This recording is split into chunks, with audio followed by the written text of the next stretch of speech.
আসসালামু আলাইকুম, me Fahim here and come back with my another vlog. আজকের ভ্লগটা আমার কাছে খুবই স্পেশাল, এবং স্পেশাল এই কারণে না যে আজকে আমি একটা নতুন জায়গায় যাচ্ছি। স্পেশাল এই জন্য যে এখানে যে দুইটা মানুষ আজকে আমার ভ্লগ পার্টনার হিসেবে থাকবে তারা আমার অত্যন্ত প্রিয় এবং আমার বলতে পারেন আমার ইন্সপিরেশন। আমার ভ্লগিং এই লাইনটাতে আসার জন্য আমাকে যারা পিছন থেকে অনেক ইন্সপায়ার করছে, এই দুটো মানুষের সাথে আজকে আমি ভ্লগটা করতেছি।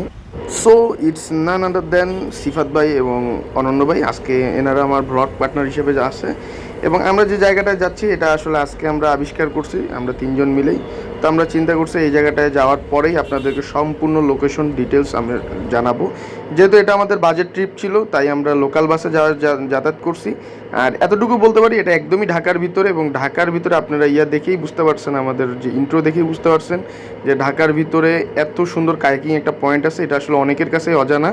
আপনি আরও শুনে অবাক হবেন, আমরা গোটা ট্যুরটা কমপ্লিট করেছি মাত্র পার পারসন 110 টাকা করে খরচ পড়েছে আমাদের। ঢাকা থেকে ওই লোকেশন পর্যন্ত যাওয়া এবং আসা পর্যন্ত মাত্র 110 টাকা খরচ পড়েছে।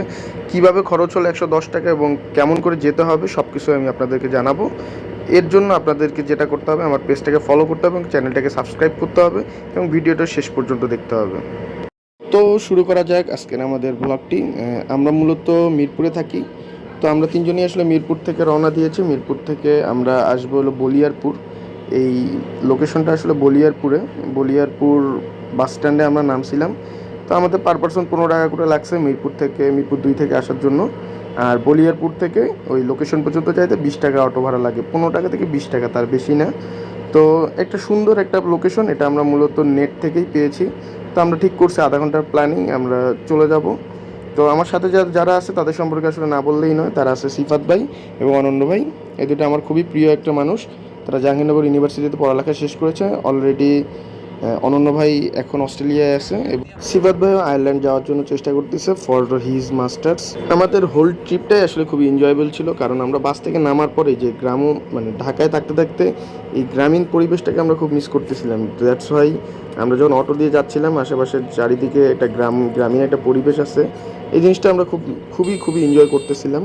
চারিদিকে বিভিন্ন জমি এবং মাঝখানে বিভিন্ন ব্রিজের উপর দিয়ে আসলে যাইতে আসলে খুবই ভালো লাগতেছিল। এইরকম একটা পরিবেশ আসলে ঢাকা শহরে খুব একটা দেখা যায় না, এবং খুবই মিস করতেছিলাম। পার্টিকুলারলি আমাদের এরকম একটা হাওয়া বদলের দরকার ছিল। বলতে আমরা চলে এসেছি আমাদের লোকেশনে, বাট এখন প্রচুর রোদ। তো দ্যাটস ওয়াই আমরা ঠিক করছি যে আমরা আসলে এখানে যাব না এখন।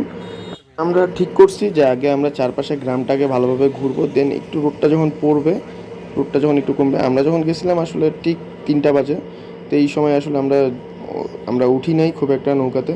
তো দেখতে একটু পরে দেখলাম যে এই সাভার কায়াকিং পয়েন্ট, এই জায়গাটা হলো ইউসুফনগর। তো এখানে একটা ছোট্ট পার্কও আছে, অ্যামিউজিং পার্ক টাইপের। তো সেখানে কিছু হরিণও রাখা আছে। তো আমি আর সিফাত ভাই আর অনন্য ভাই হরিণগুলোকে অনেক টেস্টি, অনেক। বলতে পারি না, এখন তো আবার হরিণ মানে পালার জন্য সবাইকে দিয়ে দিছে, মানে পারমিশন দিয়ে দিছে। আগে তো এটা হিসেবে ছিল।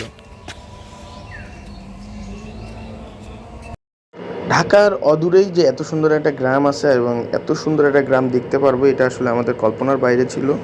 খুবই সুন্দর গ্রামটা দেখতে। তো সাথে আমাদের আসলে ডাবল প্রফিট হয়ে গেল।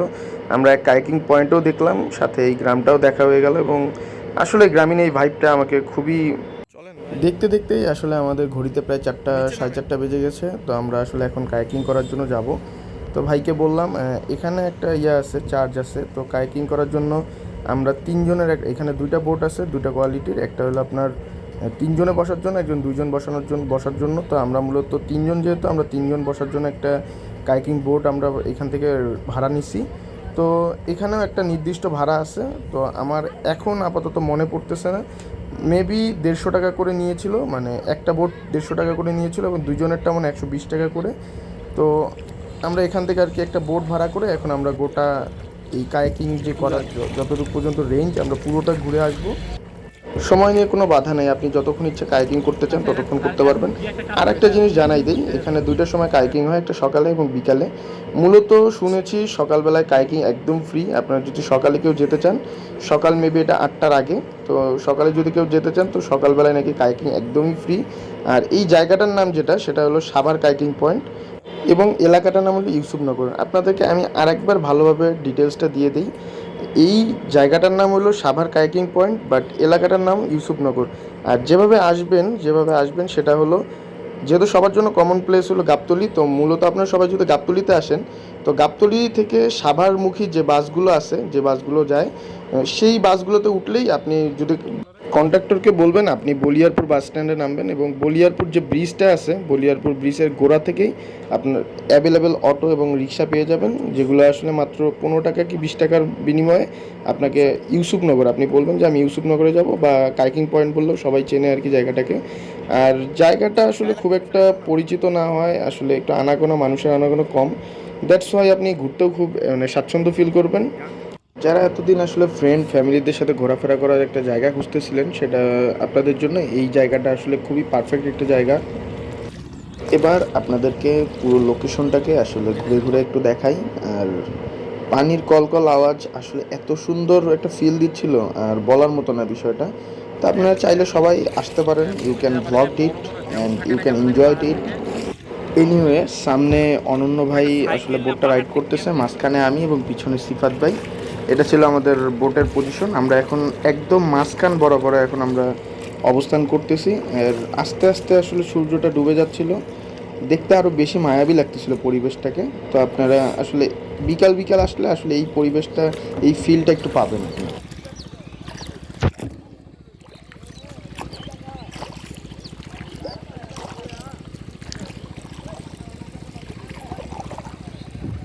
পুরা আসলে যে মানাইছে শার্টটার সাথে ফাহিমরে আজকে, দাড়ি টাড়ি, এশিয়া প্যাসিফিকের হিরো।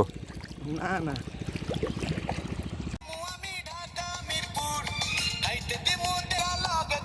কিস্তি এটা সিডির ক্যাসেট কিনছিল মনে আছে সিফাত, বুঝলি? অনন্য ভাই এখানে আসার পর থেকে আসলে গান খুব মিস করতেছিল, যার কারণে এটা গান বাজাই দিছে। গানটা আসলে বেশিক্ষণ প্লে করলাম না, কারণ এটা কপিরাইট একটা ব্যাপার আছে, তো দ্যাটস ওয়াই আসলে গানটা অফ করে দিলাম। সূর্যটা একদমই প্রায় ডুবে ডুবে ডুবে ডুবো ডুবো করতেছে। তো আমাদেরও আসলে আমরা অনেক সময় ধরে আর কি বোটটা রাইড করতেছিলাম। ওয়াও, পুরা একেবারে হরিজনটা কি সুন্দর মনে হচ্ছে। এইগুলো একটু আমারই নিয়েন না, এই যে সাইডে হ্যাঁ হ্যাঁ, সেটাগুলো নিচ্ছি।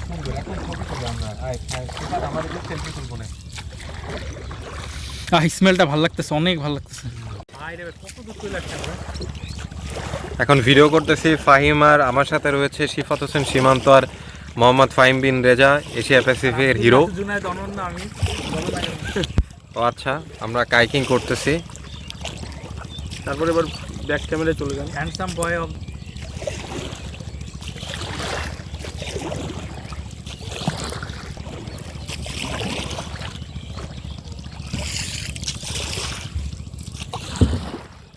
আমরা বোর্ড রাইড করতে করতে আসলে অনেক ভিতরে চলে আসছিলাম, আর যত ভিতরে ঢুকতেছিলাম আসলে অনেক বেশি সুন্দর লাগতেছিল।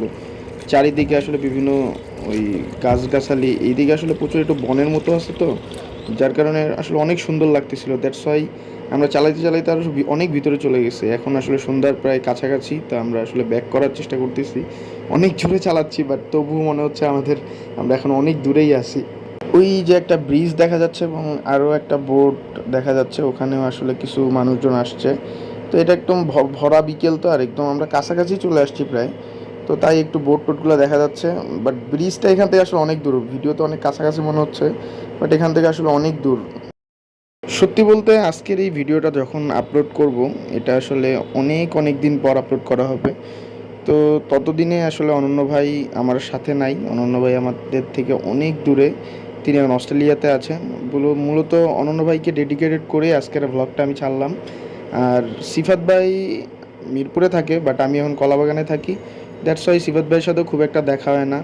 তো এই মানুষটাকে আমি আসলে আমার মন থেকে আমি তাদেরকে খুব ভালোবাসি এবং শ্রদ্ধা করি, কারণ আমার যে কোনো বিপদে, যে কোনো আমার যখন কিছু ইন্সপায়ার দরকার, যখন আমার মোটিভেশন দরকার, এই দুটো মানুষ আমাকে খুবই মোটিভেটেড করছে।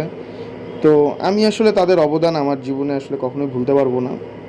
আমি যেহেতু বিভিন্ন জায়গায় আসলে ভিডিও করতে বেশি পছন্দ করতাম এবং ভালোবাসতাম, তো দ্যাটস ওয়াই অনন্য ভাই আমাকে এই পরামর্শটা দিয়েছিল যে একটা ভ্লগিং চ্যানেল খোলার বা একটা ভ্লগিং পারপোজ কোনো কিছু তৈরি করার। তো আমার এই ভ্লগিং দুনিয়াতে আসার পিছনে সবচেয়ে মেইন যে কারিগর এবং আমাকে সবচেয়ে বেশি ইন্সপায়ার এবং মোটিভেটেড করছে, তিনি আর কেউ নন, তিনি আমার প্রিয় অনন্য ভাই। আমি আপনাকে খুবই মিস করি। এই ভিডিওর মাধ্যমে আজকে আমি আপনাকে সেটাই বলতে চাই, সেটাই জানাইতে চাই। বিশেষ করে ঢাকা শহরে আর মিরপুরে আসলে আমি আপনাকে আরও বেশি মিস করি। সেই 2015 সাল থেকে 2023 সাল পর্যন্ত আমরা একসাথে ছিলাম, বাট রিসেন্টলি ভাই অস্ট্রেলিয়ায় চলে গেছে। তো this is very bad situation for me, কারণ আমি এখন একজন ইন্সপিরেশন দেওয়ার মতন মানুষ, এটা মোটিভেশন দেওয়ার মতো মানুষকে হারাইছি। হ্যাঁ, সে আমাকে দূর থেকে এখনও অনেক বেশি ভালোবাসে, বাট তার একটা প্রেজেন্স আমাকে আসলে অন্যরকম একটা সাড়া দিত আমার মধ্যে। আমি আপনাকে অনেক মিস করি অনন্ত ভাই। আর খুব শীঘ্রই আমাদের দেখা হবে, আমি এই দোয়াটাই করি। আপনি যেখানে আছেন ভালো থাকেন এবং সুস্থ থাকেন, এই কামনা করি। আর যেহেতু আমাদের ব্লগের একদম শেষ পর্যায়ে আমরা চলে আসছি, তো আজকে আমি বলবো না আপনি আমার পেজটাকে ফলো করেন বা আমার চ্যানেলটাকে সাবস্ক্রাইব করেন। আজকের ব্লগটা এখানেই শেষ করছি। আসসালামু আলাইকুম, আল্লাহ হাফেজ।